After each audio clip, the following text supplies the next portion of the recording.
pessoal, vamos para a segunda parte de cinética química hoje. Bora, perde tempo não. Olha, pessoal, vê bem, a gente vai ter agora velocidade média em relação a um determinado componente.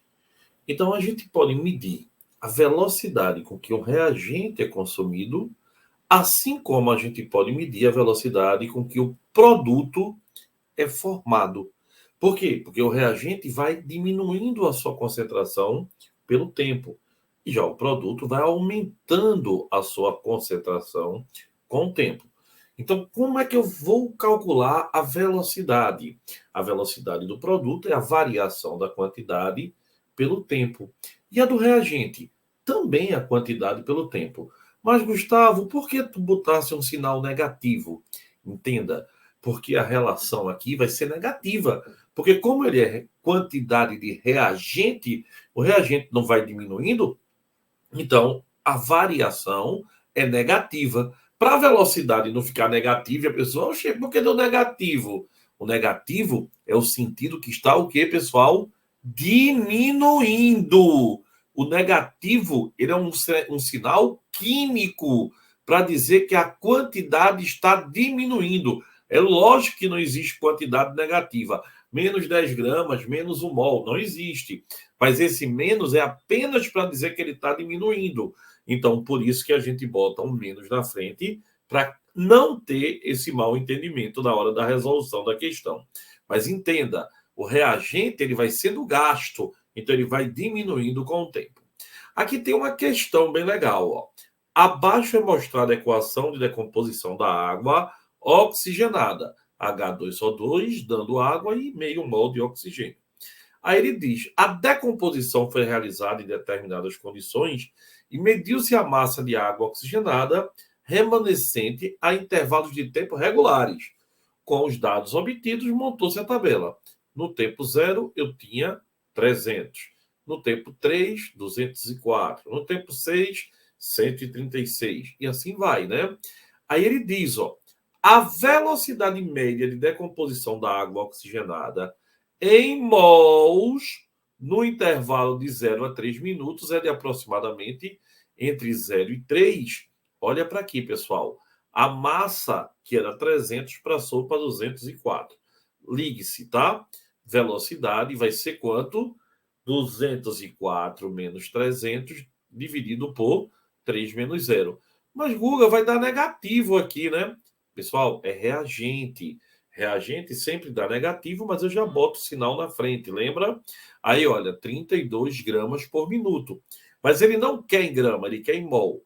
Então, pessoal, 1 mol de água oxigenada são 34 gramas. Por que, Gustavo?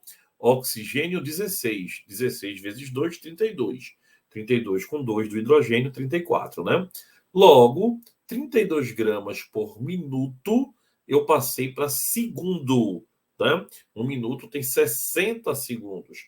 Então, 32 gramas por minuto equivale a 0,53 gramas por segundo. Então, 1 mol está para cada 34 gramas. Para 0,53 vai estar quanto? 0,01568 mol. Gustavo, por que deu 0,53? Porque 1 minuto tem 60 segundos, não é verdade? Então, eu dividi aqui por 60 para poder achar em segundos, que é o que ele queria. Ele pediu em mol por segundo. Então, a resposta da questão é aproximadamente quanto? 0,016, letra D. Questão bem interessantezinha para a gente, né, pessoal? Então, fique aí bem ligado nisso, tá? Olha, outra questãozinha, veja.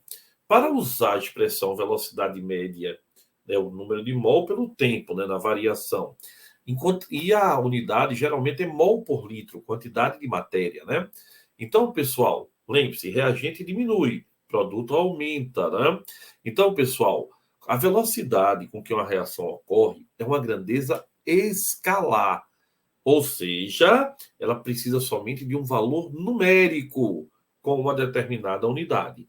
O sinal negativo é como eu falei, é para dizer apenas que está sendo consumido ou está sendo o quê? Formado. Se estiver sendo no reagente e está sendo consumido, o sinal negativo indica que está diminuindo com o tempo.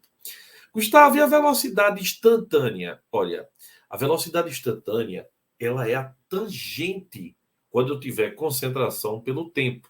Então, essa tangente de um determinado ponto é a velocidade naquele instante, tá? Naquele pontinho, chamada de velocidade instantânea.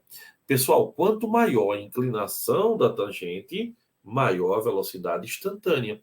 Então, nesse ponto, eu calculo a variação do número de mol pelo tempo. Então, eu acho direto a velocidade instantânea no ponto A. Gustavo, isso cai em prova rarissimamente, tá? Se cair é mais teórico. Agora, a velocidade média de uma reação é importante a gente saber. É importante. Veja, para se obter o valor da velocidade média da reação, devemos dividir o que, pessoal? Os valores das velocidades médias dos participantes pelos respectivos coeficientes. Porque eu tenho aqui, ó, a velocidade de A em relação a o coeficiente A, de B em relação a B, C em relação a Czinho, né? E D em relação a Dzinho. Quando eu fizer isso, você vai notar que a velocidade é exatamente a mesma. Gustavo, por que eu vou notar? Porque eu tenho que levar em consideração a proporção em mol. Como assim, Gustavo? Vê bem. Eu tenho aqui, ó, velocidade de nitrogênio está para 1 mol, a de hidrogênio está para 3 e a de NH3, que é a amônia, está para 2. Com isso, a velocidade média ela se mantém. Eu tenho que levar em consideração a quantidade. Veja, olha a questão da PUC. Ele diz, a combustão do butano corresponde à equação butano mais 13,5 de O2, produzindo 4 mols de CO2 e 5 de água. Se a velocidade da reação for 0,05 mol de butano por minuto, qual a massa de CO2 produzida em meia hora? CO2 é 44. Pessoal, a velocidade de butano está para 1 mol. A de CO2 está para 4 mols. Concorda? Então, ó, é 0,05 para 1 mol de butano. Qual vai ser a velocidade para 4? 0,2 mols por minuto. Mas olha, 1 mol de CO2, carbono é 12, oxigênio é 16. 16 vezes 2, 32, né? Então dá 44. Então, 1 mol está para 44, 0,2 está para 8,8. Mas isso está em minuto. E ele quer em meia hora. Então, 1 minuto produz o quê? 8,8 gramas. Em 30 minutos, 264 gramas. Questão direta. Certo? Bem interessante essa questão. Legal, né, pessoal? Vamos embora, que tem mais coisa aí pela frente. Beijo e até a próxima.